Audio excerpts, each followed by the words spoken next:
kita lanjutkan dua sisi Mbak Ini. Mungkin Anda juga sudah mendengarkan bagaimana beredar di media online terkait dengan aliran dana yang dimiliki oleh ayah mertua Anda yang nilainya bahkan sampai ratusan juta rupiah. Ada penjelasan dari keluarga nggak Mbak? Ada nilai transfer 200 juta, kemudian total akumulasi transaksi sampai 800 juta. Iya, ya. Berkait tentang uang tersebut, uang senilai 800 juta itu, mungkin itu benar. Cuman itu kan bertahap. Itu dari anak-anaknya. Dari anak-anaknya.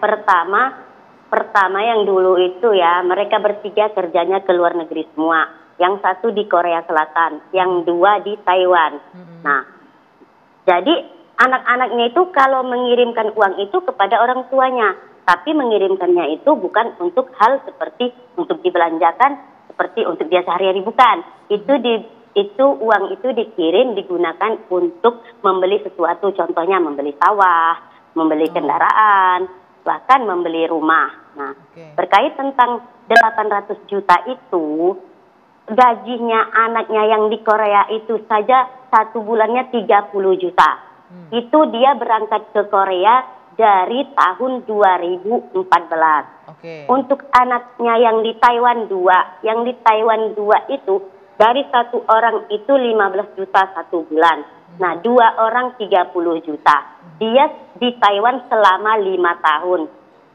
Nah, jadi setelah Anda wajar itu, ya? Iya. Nah, jadi ya untuk uang yang 200 juta itu yang terakhir itu ya, 200 juta itu kami mungkin? Ada bukti transfer pengiriman uang yang diterima? Ada. Ini kami melihatkan buktinya ya, salah satu buktinya. Ini ada transferan yang ini yang 4 juta ada, ini 41 juta. Poinnya adalah memang masuk akal keluarga bisa menjelaskan mengenai aliran uang yang banyak di rekening pelaku, begitu? Iya. Nah, 41 juta, 5 juta, 46 juta. Baik Mbak Ini, artinya sudah dijelaskan ya bahwa itu aliran uangnya ada. Itu bisa kita terima informasinya. Kemudian pertanyaan berikutnya adalah, ini kan ayah mertua Anda begitu ditahan oleh petugas keamanan di MUI meninggal dunia beberapa saat kemudian. Kita belum tahu penyebabnya apa. Karena juga belum ada pernyataan resmi dari yang hasil visum belum ada. Ya, belum hasil visum juga belum ada. Pokoknya pihak otoritas belum berikan pernyataan resmi. Saya ingin bertanya ke pihak keluarga, almarhum mertua Anda punya riwayat penyakit tertentu, riwayat penyakit berat mungkin yang bisa menyebabkan dia sebagai salah satu faktor yang menyebabkan meninggal kemarin? Ya, sebenarnya dia itu punya penyakit asma. Asma. Jadi kalau masalah jantung, kami itu belum pernah ke dokter spesialis menyatakan bahwa dia punya penyakit jantung. Kita belum pernah ke dokter spesialis. Cuman yang terlihat sama almarhum orang tua kami itu asma, sesak napas. Bang Reza, Anda ingin langsung boleh silakan. Mbak, ini sepengetahuan Anda, apakah almarhum memiliki kegemaran menembak begitu? Memiliki hobi menembak atau hobi mengoleksi senjata gitu? Oh, enggak pernah. Tidak pernah. Enggak pernah sama sekali. Apakah almarhum memiliki sanak saudara yang tinggal di Bogor? Yang tinggal di Bogor itu saudara dari kakaknya. Saudara kakaknya. Almarhum sering bepergian ke Bogor? Ya mungkin, karena dia kan kalau ke Jakarta mungkin saja dia pergi ke Bogor, kan kami nggak tahu dia itu kan perginya kemana. Ya mungkin saja dia singgah atau bagaimana gitu, mungkin saja. Kepergian terakhir ke Jakarta sebelum berpulang itu diketahui pihak keluarga? Ini yang terakhir ini ya hanya ibu yang tahu dia perginya. Tapi cuman kan ibu nggak tahu tujuannya. Dia cuma pamit bahwa doakan saya mau ke Jakarta. Hanya itu saja. Untuk saya nggak tahu. Pas waktu itu dia pergi, saya tidak ada di rumah. Saya sedang bepergian ke bandara Raden Intan mengantarkan kedua orang tua saya pergi umroh. Nah, di saat itu. Artinya ini sering berpergian ke Jakarta ya almarhum mertua Anda ini? Ya, enggak sih kalau sering banget gitu ya, enggak sih. jarang sih, nggak tahu juga berapa kalinya, saya nggak tahu juga, nggak tahu pasti. Oke, satu lagi pertanyaan saya Mbak ini, tadi disebutkan surat yang dikirimkan, surat ancaman yang dikirimkan ke MUI ini kan diketik. Tadi Anda bilang pendidikan almarhum adalah SMP, tidak menggunakan komputer, mengerti? Ngerti nggak? Dia soal komputer dia benar-benar dia tidak tahu. Tidak tahu. Mungkin itu dirental sama dia, dirental ke tempat fotokopian. Ini Anda tahu dari dia menceritakan ke Anda atau hanya asumsi Anda aja? Ini asumsi saya aja. Oke, tapi Anda nggak pernah lihat Bapak ini langsung rental komputer atau dia cerita langsung, nggak pernah? Nggak pernah, karena dia, makanya saya bilang dia itu nggak tahu tentang komputer, karena dia tentang HP Android aja dia baru-baru ini dia tahu cara SMS, ya cara membuka YouTube itu baru tahu, nah baru ini gitu, nggak tahu kalau nggak ada. Mbak ini mungkin kamera boleh bantu saya ke sini. Mbak ini saya nggak tahu Mbak ini pegang nggak surat, salah satu contoh surat ancaman dari ayah mertua Anda ke MUI. Nah ini tanda tangan ini Anda lihat, Anda kenali tanda tangan ini nggak? Itu tanda tangan Mustafa ya? Iya betul. Ini yang Anda lihat di layar? Iya, saya lihat. Ini Anda mengenali ini tanda tangan mertua Anda? Iya. Benar. Sama enggak sama ini? Iya benar.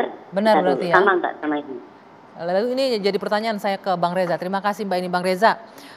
Pelaku tidak mengenal komputer, nggak ngerti, tapi ditulis dengan komputer suratnya. Pertanyaan saya, mungkin Anda punya jawaban sendiri ya secara akademis penjelasannya. Orang yang nggak punya kemampuan ngetik kok milih untuk ngetik, kenapa nggak tulis pakai tulisan tangan? Kira-kira apa faktor penyebabnya kalau Anda melihatnya? Sebetulnya dalam obrolan malam ini sepintas selalu kita seperti ingin membangun sebuah profiling kan terhadap almarhum ini. Apakah almarhum ini adalah orang yang memiliki cukup kecakapan, memiliki kompetensi, memiliki kewarasan untuk melakukan perbuatan yang sedemikian ekstrim. Ataukah ada situasi-situasi di luar diri almarhum sendiri yang kemudian sedikit banyak mempengaruhi almarhum untuk melakukan perbuatan seperti yang dilakukan di MUI itu. Situasi ini dalam hal ini pihak ketiga atau orang lain atau faktor lain begitu? Secara umum ingin saya katakan begini, manusia kan adalah makhluk sosial. Jadi tentu saja almarhum berinteraksi dengan banyak pihak. Nah apakah pertanyaan besarnya adalah ketika almarhum ini melakukan serangan di kantor MUI, apakah itu merupakan hasil dari disposisi internal ataukah disposisi eksternal? Disposisi internal artinya sederhananya dari dalam dirinya sendiri atau ada pihak luar yang menyuruh? Kalau yang bersangkutan itu berbuat atas dasar disposisi internal, maka kita bisa pahami ya sepenuhnya ini tanggung jawab almarhum atas perbuatan yang sudah dia lakukan. Tapi sebaliknya kalau di disposisi eksternal maka ya sudah barang tentu otoritas penegakan hukum harus mencari tahu siapa pihak eksternal itu. Hal ihwal terkait dengan disposisi eksternal ini menjadi relevan karena paling tidak ketika kita berbicara tentang surat, tampaknya almarhum sebagaimana dikatakan pihak keluarga tidak bisa bukanlah orang yang memiliki profil untuk berkomunikasi via surat, apalagi dengan diketik memakai komputer. Artinya ada kemungkinan pihak ketiga yang membantu paling tidak mengetik surat ini, barangkali ya. Itu yang harus didalami oleh pihak kepolisian. Dan ini semua hanya bisa terjawab dari ketika proses penyidikan selesai. Dan malam hari ini sesungguhnya kami sudah mengundang pihak terkait dari pihak kepolisian, tapi pihak kepolisian masih belum berkenan untuk memberikan keterangan karena masih dalam proses penyidikan. Kita masih menunggu bagaimana hasilnya. Mudah-mudahan dalam waktu dekat kita sama-sama mendapatkan jawaban apa sesungguhnya terjadi di balik peristiwa penembakan di kantor MUI ini. Termasuk penyebab meninggalnya almarhum saya pikir perlu dipastikan. Perlu dijawab ya itu ya. Ada 4 kemungkinan penyebab manusia meninggal dunia Mbak Ani. Yang pertama? Ini harus dicari tahu juga ya. NASH, natural, apakah meninggalnya karena faktor alami, ataukah meninggalnya karena A, accident, kecelakaan, ataukah suicide, ataukah pembunuhan. Itu yang nanti juga akan kita tunggu jawabannya dari pihak kepolisian Bang Reza. Terima kasih sudah bergabung malam hari ini. Mas Sofyan terima kasih. Pak Kiai terima kasih. Selamat malam Bapak-Bapak. Dan Mbak Ini Farizat terima kasih sekali Mbak Ini sudah mau berbagi informasi dengan kami malam hari ini di Dua Sisi. Salam untuk keluarga, semoga sehat selalu. Beri kesempatan sama saya, ada yang ingin saya sampaikan. Ya silakan. Saya mohon kepada pihak berwajib, kepada Ketua MUI, kepada Polri, kepada Polres, pihak yang berwajib berwenang di negara Indonesia ini, saya mohon segera pulangkan almarhum bapak saya, segera pulangkan karena kami akan memakamkannya secara layak. Kasihan, dia tidak bersalah. Maafkan dia kalau memang dia salah, maafkan dia. Dia orang biasa, dia bukan teroris, dia bukan teroris. Dia mendapatkan uang itu dari anak-anaknya, bukan dari siapa-siapa. Tolong Pak, tolong. Baik. Itu pun uangnya sudah tidak ada, itu pun uangnya digunakan untuk membeli sawah, bukan berarti dia untuk berpoya-poya, bukan. Tolong Pak, saya mohon Pak, pulangkan aja orang tua saya Pak. Baik Mbak Ini. Mohon Pak, maafkan dia, kalau emang dia bermasalah, maafkan dia Pak. Oke. Ya. Kami tentunya memaafkan Ibu ya. Bu ini kepada keluarga dari kami memaafkan. Hanya kami mengantisipasi terjadi di tempat yang lain, di ormas yang lain. Sehingga penyidikan ini penting untuk kita meningkatkan kewaspadaan. Baik. Memang dari surat-surat yang masuk ada kemungkinan memang ada yang tidak normal dari almarhum, mohon maaf. Tetapi ada indikasi lain tadi. Kok bisa punya anggota mamanya menembaknya di Bogor dan seterusnya, memang sedang didalami. Tapi dari kami MUI memaafkan, Baik, tidak ada yang tidak dimaafkan, kami memaafkan. Mbak Ini, Tidak Pak. sedikit Mbak Ini, keluarga belum dapat informasi kapan rencana dipulangkan jenazahnya? Belum katanya